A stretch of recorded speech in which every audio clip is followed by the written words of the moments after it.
18 तारीख 3वां महीना 2025 में अगर आप लोग ज्योग्राफी का एग्जामिनेशन देने के लिए जा रहे हैं तो इस वीडियो को आप लोग पूरी तरीके से रट लीजिएगा, एक एक क्वेश्चन को रट्टा मार के जाइएगा, क्योंकि ओरिजिनल क्वेश्चन पेपर मैं आप सभी लोगों के सामने में लेकर आ चुका हूं। प्यारे बच्चों, ये बिल्कुल ओरिजिनल है। यहाँ पर जैसा कि आप लोग देख पा रहे होंगे, ज्योग्राफी इलेक्टिव भूगोल, ठीक है, ये आईए के लिए 2025 का जो 11th के लिए है, तो आप लोग रट के चले जाइएगा। अगर आप लोग प्यारे बच्चों क्लास 12th की कंप्लीट तैयारी करना चाहते हैं तो आप चैनल को जल्दी जल्दी सब्सक्राइब करके बेल आइकन को प्रेस कर लीजिएगा। अब यहाँ पर देखिए 70 मार्क्स है और 70 मार्क्स के अंदर आप सभी लोगों को 35 का ही जवाब देना है, ठीक है। अब यहाँ पर देखिए सबसे पहला क्वेश्चन आपकी स्क्रीन पर आ चुकी है। यहाँ पर क्या बोला जा रहा है, कह रहा है कि एक पोषक, देखिए 35 का ही जवाब देना है, आप लोग ये याद रखिएगा, ठीक है, आपको इसमें टेंशन लेने की जरूरत नहीं है। तो सबसे पहला क्वेश्चन है कि एक पोषक तल से दूसरे पोषक तल कितने प्रतिशत ऊर्जा का हस्तांतरण होता है, तो कितना प्रतिशत होता है, तो राइट आंसर की अगर बात करेंगे 10%। अब यहां पर देख लीजिए दूसरा नंबर क्वेश्चन आपकी स्क्रीन पर है। क्या बोला जा रहा है, कह रहा है कि यानी विश्व पर्यावरण दिवस कब मनाया जाता है, तो 5 जून को मनाया जाता है। Option number C right answer हो जाएगा। उसके अलावा बात करते हैं अगला क्वेश्चन हमारे पास क्या बोला जा रहा है, कह रहा है कि नहीं बांगर किस प्रकार की मिट्टी है, तो बांगर जो है ना जलोढ़ मिट्टी है, इसलिए सी नंबर ऑप्शन हो जाएगा। उसके अलावा अगला क्वेश्चन देखिए, अगला क्वेश्चन हमारे पास क्या बोला जा रहा है, कह रहा है कि निम्नलिखित में से रेगुर मिट्टी किसे कहते हैं, तो रेगुर मिट्टी प्यारे बच्चों किसको बोलेंगे, तो यहां पर सही जवाब की अगर बात करेंगे तो काली मिट्टी को रेगुर मिट्टी कहते हैं, जिसमें कपास उगती है। B number. उसके अलावा अगला देखिए, निम्न में से कौन मृदा अपरदन का एक कारण नहीं है, तो मृदा अपरदन का मतलब जो है ना, मृदा जो है खत्म खराब होने का, तो सीढ़ीनुमा कृषि, तो ऑप्शन नंबर सी हो जाएगा। उसके अलावा बात करते हैं अगला क्वेश्चन हमारे पास, यानी मृदा लवणता की मात्रा में वृद्धि होने का मुख्य कारण क्या है, तो यहां पर राइट आंसर क्या होगा, बाढ़ हो जाएगा। जल्दी जल्दी चैनल को सब्सक्राइब करिए अगर आप लोग क्लास 12th में अच्छा मार्क्स करना चाहते हैं, तो बिल्कुल फ्री में पढ़ना चाहते हैं तो। अब यहां पर 7 नंबर देखिए प्यारे बच्चों, क्या बोला जा रहा है, कह रहा है कि निम्न में से एक आंतरिक ग्रह नहीं है, तो निम्न में से कौन एक आंतरिक ग्रह नहीं है, तो जल्दी से बताइएगा इसका आंसर। बिल्कुल हमारा ऑप्शन की अगर बात करेंगे प्यारे बच्चों, बिल्कुल सही जवाब क्या हो जाएगा, यानी इसका पृथ्वी करेक्ट आंसर हो जाएगा, ठीक है। अब यहां पर देखिए अगला क्वेश्चन 9 नंबर, डायनासोर निम्नलिखित में से भूगर्भिक काल से संबंधित है, तो भूगर्भिक काल से संबंधित कौन है, तो यहां पर देखिए, तो यहाँ ट्राई ए सिक राइट आंसर हो जाएगा, सी नंबर। अगला देखिए, भूकंपीय तरंगे कितने प्रकार की होती है, तो 3 प्रकार की होती है, ठीक है। अब यहां पर देखिए अगला क्वेश्चन हमारे पास, सुनामी निम्न में से किससे संबंधित है, तो सुनामी की अगर बात करेंगे प्यारे बच्चों तो भूकंप से, ठीक है। तो राइट आंसर की अगर बात करेंगे तो बिल्कुल यहां पर क्या होगा, यानी ए नंबर, ठीक है। अगला देखिए यहाँ पर अगला क्वेश्चन हमारे पास क्या है, भूपृष्ठ एवं भूपरवार के बीच की सीमा को क्या कहते हैं, तो प्यारे बच्चों क्या कहते हैं, तो इसका सही जवाब की अगर बात करेंगे तो बिल्कुल यहाँ पर यानी मोह असंगति, करेक्ट आंसर बी। उसके अलावा यहाँ पर 13 नंबर देखिए कि महाद्वीपीय विस्थापन सिद्धांत यानी कितने किसके हैं, तो राइट आंसर की अगर बात करें डी नंबर ऑप्शन। अगला देखिए यहाँ पर क्या बोला जा रहा है, कह रहे हैं कि निम्न में से एक ज्वालामुखीय स्थलाकृति है, तो ज्वालामुखीय स्थलाकृति कौन सा है, तो प्यारे बच्चों इसका सही जवाब की अगर बात करेंगे तो डाइक सील, उसके अलावा बेथोलिथ, तो इसका सही जवाब की अगर बात करेंगे ना, इनमें से सभी हो जाएगा। क्लास 12th के लिए जल्दी जल्दी चैनल को सब्सक्राइब कर लीजिए प्यारे बच्चों, ठीक है। मैं बस ये रटा दे रहा हूं आप लोगों को, बाकी क्लास 12th में अच्छे से पढ़ाऊंगा डिटेल से। निम्नलिखित में से किसे पृथ्वी की क्रोड से जाना जाता है, तो पृथ्वी क्रोड से नीफे जाना जाता है। उसके अलावा बात करते हैं अगला क्वेश्चन हमारे पास, प्लेट ने विवर्तनिक के अनुसार पृथ्वी पर कितने लघु प्लेट हैं, तो 6 प्लेट हैं। अब यहां पर देख लीजिए क्या बोला जा रहा है, निम्न में से एक खनिज नहीं है, तो एक खनिज कौन सा नहीं है, तो यहां पर बात करते हैं तो राइट आंसर की बात है ग्रेनाइट खनिज नहीं है, ठीक है। उसके अलावा बात करते हैं अगला क्वेश्चन हमारे पास क्या बोला जा रहा है प्यारे बच्चों, कह रहा है कि इन चट्टानों के अध्ययन को कहते हैं, अध्ययन क्या कहते हैं, तो पेट्रोलॉजी कहते हैं, तो ऑप्शन नंबर बी। उसके अलावा देखिए, निम्न में से कौन सी रेखीय रेखा भारत से लगभग इन्हीं बीच होकर गुजरती है, तो राइट आंसर की अगर बात करेंगे तो प्यारे बच्चों भारत के बीचों बीच होकर के गुजरती है कौन सा रेखा, तो राइट आंसर की अगर बात करेंगे तो कर्क रेखा, ठीक है, कर्क रेखा हो जाएगा। उसके अलावा देखिए अगला क्वेश्चन, ज्वालामुखीय उद्गार के समय निकलने वाले तरल पदार्थ को कहते हैं, तो क्या कहते हैं प्यारे बच्चों, तो जल्दी से आप लोग बताइएगा इसका आंसर ए और बी, यानी मैग्मा और लावा दोनों हो जाएगा, ठीक है।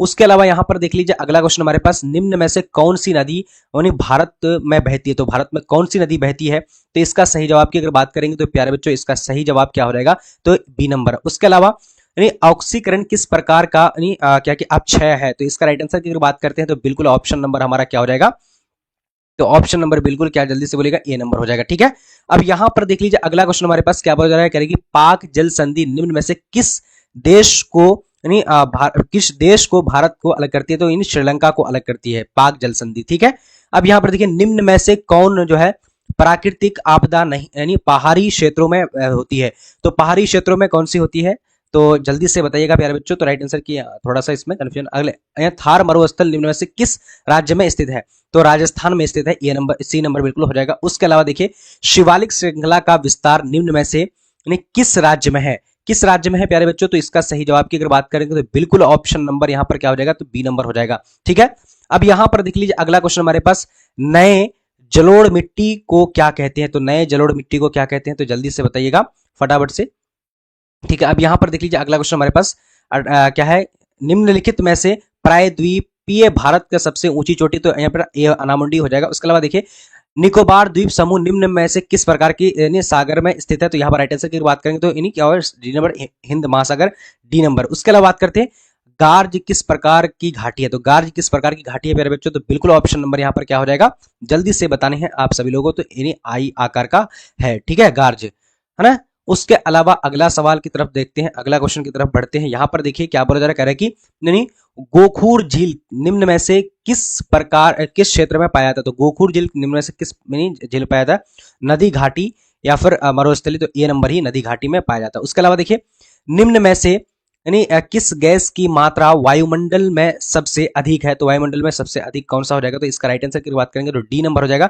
अब यहाँ पर 33 नंबर देख लीजिए, ओजोन गैस वायुमंडल के किस परत में पाई जाती है, तो ओजोन जो है गैस वायुमंडल किस परत में पाई जाती है, तो इसका राइट आंसर की बात करेंगे क्या होगा, समताप मंडल। अब यहां पर देख लीजिए अगला क्वेश्चन, निम्न में से कौन सिंधु नदी की सहायक नदी है, तो सिंधु नदी की सहायक नदी ये सभी हो जाएगा।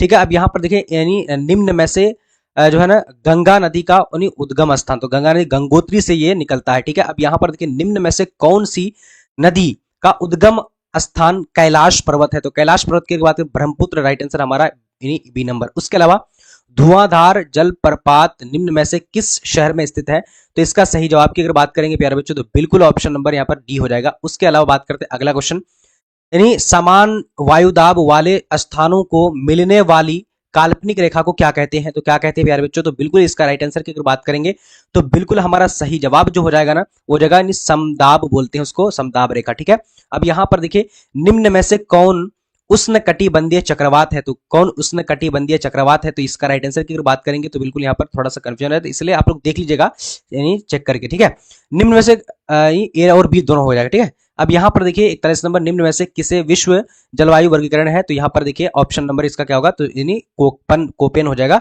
अब यहां पर 42 नंबर, निम्न में से कौन ग्रीन हाउस गैस के श्रेणी में आता है, तो ग्रीन हाउस गैस के श्रेणी में C2 CFC उसके बाद CH4, तो राइट आंसर की अगर बात करेंगे तो इनमें से सभी डी नंबर हो जाएगा। ठीक है प्यारे बच्चों, बिल्कुल ये सभी हो जाएगा। अब अगला देखेंगे, भारत में वर्षा ऋतु किस में होती है, तो भारत में वर्षा ऋतु जो है यानी भारत में वर्षा ऋतु जो होती है तो वो होती है तो क्या हो जाएगा, ग्रीष्म ऋतु, राइट आंसर हो जाएगा। अब यहां पर देखिए अगला क्वेश्चन हमारे पास, निम्न में से किस प्रकार की वनस्पति भारत में पाई जाती है, तो भारत में कौन पाई जाती है, तो इसका सही जवाब की अगर बात करेंगे तो बिल्कुल यहां पर क्या होगा, सदाबहार वन। उसके अलावा देखिए यहाँ पर ग्रीष्म ऋतु में उत्तर में बहने वाली उष्ण तथा शुष्क हवा को क्या कहते हैं, तो राइट आंसर की अगर बात करेंगे प्यारे बच्चों तो बिल्कुल ऑप्शन नंबर लू कहते हैं, लू हमारा ए नंबर हो जाएगा। उसके अलावा निम्न में से कौन जल की गैसीय अवस्था को दर्शाता है, तो जल की गैसीय अवस्था को कौन दर्शाता है, तो बिल्कुल हमारा ऑप्शन नंबर यहाँ पर क्या होगा, जलवाष्प। ठीक है, सी नंबर हो जाएगा। उसके अलावा यहाँ पर देखिए पृथ्वी का कितना प्रतिशत हिस्सा जल से ढका है, तो पृथ्वी का कितना प्रतिशत हिस्सा जल से ढका हुआ है, तो राइट आंसर की अगर बात करेंगे प्यारे बच्चों तो बिल्कुल हमारा सही जवाब जो हो जाएगा ना वो हो जाएगा क्या, यानी 71%, सी नंबर हो जाएगा। उसके अलावा बात करते हैं अगला क्वेश्चन, अगला हमारे पास क्या बोला जा रहा है, कह रहे कि निम्न में से देश के अटलांटिक कटक का हिस्सा है तो कौन है, तो यहाँ पर राइट आंसर की अगर बात कराई जाएगी तो बिल्कुल ऑप्शन नंबर यानी डी नंबर हो जाएगा। ठीक है, अब यहां पर देखिए अगला क्वेश्चन हमारे पास क्या बोला जा रहा है, कह रहा है कि सर्वाधिक लवणता वाली झील यानी लेक वन निम्नलिखित में से किस देश में पाई जाती है, तो टर्की में पाई जाती है। अब यहां पर देख लीजिए यानी निम्नलिखित में विश्व का सबसे छोटा महासागर, तो विश्व का सबसे छोटा महासागर की बात करेंगे तो प्यारे बच्चों क्या हो जाएगा, जल्दी से बताने हैं आप सभी लोगों को, तो इसका राइट आंसर की बात करेंगे सबसे बड़ा प्रशांत है और आर्कटिक महासागर सबसे छोटा है। तो प्यारे बच्चों, वैसे भी तो आप लोगों को 35 का जवाब देना है। मैं आप लोगों का 50 का जवाब यहां पर बता दिया और सब्जेक्टिव अलग वीडियोस में लेकर के आ जाऊंगा। आप लोग जल्दी जल्दी अगला जो है क्वेश्चन पेपर पाने के लिए चैनल को सब्सक्राइब कर लीजिए। और बात करते हैं प्यारे बच्चों, अगर क्लास 12th में अगर आप लोग अच्छा तैयारी करना चाहते हैं, बिल्कुल टॉपिक वाइज फ्री नोट्स, उसके अलावा मॉडल पेपर सब कुछ अगर चाहते हैं, तो नंबर यहां पर नीचे दिया हुआ है 7903288689 पर मैसेज कर दीजिएगा। मैं आप लोगों को ग्रुप में जोड़ दूंगा और वहां पर आपको बिल्कुल सारे कुछ फ्री में मिलेगा। और चैनल को सब्सक्राइब जल्दी जल्दी करके, वीडियो को प्लीज ज्यादा से ज्यादा शेयर करके लाइक जरूर कर दीजिएगा। प्लीज यार लाइक जरूर कर दीजिएगा, एक लाइक जरूर कर दीजिएगा। और मैसेज करने के लिए नंबर यहां पर दिया हुआ है 7903288689 मैसेज कर दीजिएगा। आपको ग्रुप में जोड़ देंगे ताकि अगला जो पेपर आएगा वो आपको मैं डाल दूंगा। तो मिलते हैं अगले क्लास में, तब तक के लिए जय हिंद जय भारत।